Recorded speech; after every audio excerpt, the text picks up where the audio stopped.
Tinubu ignored the court order continuation of Nnamdi Kanus judgment tomorrow. Bola Ahmed Tinubu has ordered continuation of Mazi Nnamdi Kanu's judgment tomorrow. You see, this is what we are telling Justice Omotosho. Don't allow yourself to be used. Don't allow yourself to be used.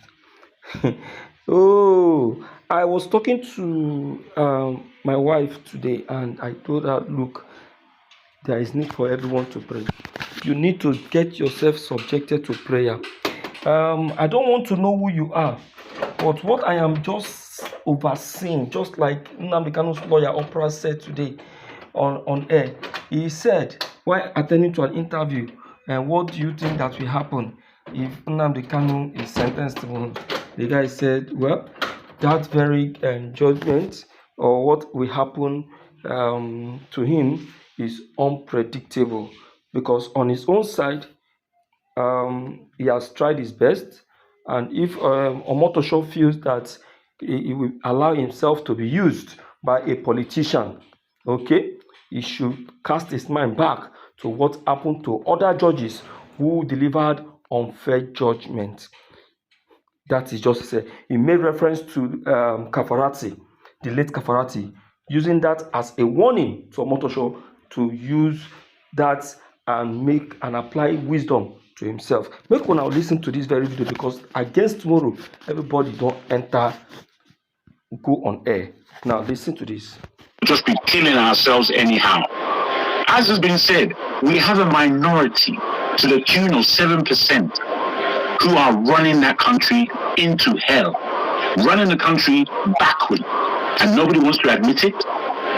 We have been begging from the time of our World War for education to be the freedom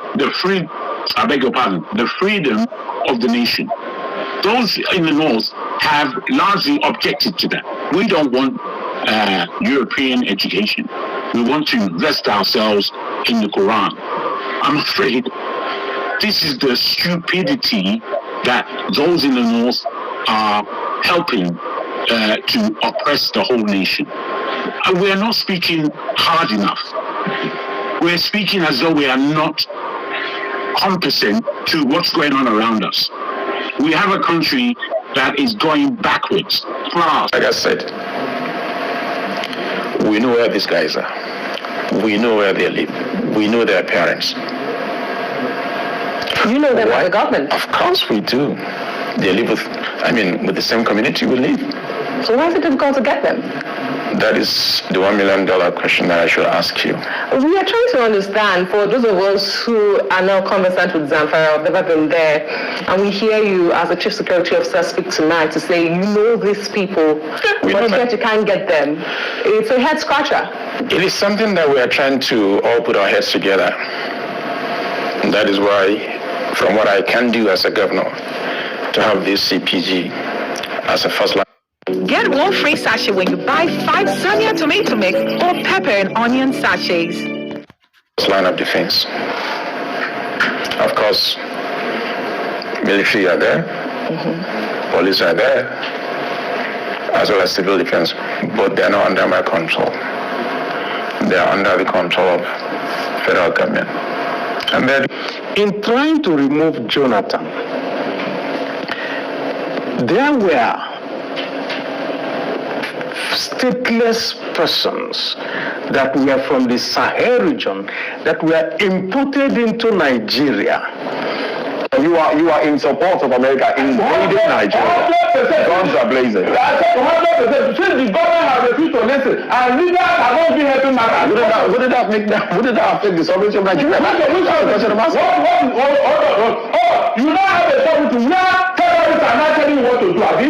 You now have a sovereignty where terrorists are on the dining table with governments, telling government what to do, and leaders are supporting it in Moses. That's really my annoyance. Why would anybody utter such words? These are things you should frown at. Who brought them into Nigeria? Was Nigeria like this in 1999? Notice, please disregard yourself. Who brought them into Nigeria? What are they doing here? Why are they not in Ghana? Why are they not in the Republic of Benin? Please, why are they not in South Africa? can see, we forgot the genesis of our problem and we are blaming America. Let them come. If that will solve the problem. Since people don't know what to do, let them come and help us. And look at now, as I'm talking to you now, almost 20 villages have been taken over in Plateau and Benue. Moses, who are those to occupy those villages? Are they Christians? The real Indians of those days are now in IDP camp and they are the farmers in Nigeria. Can you beat that? Oh, what started Boko Haram? Everybody knows.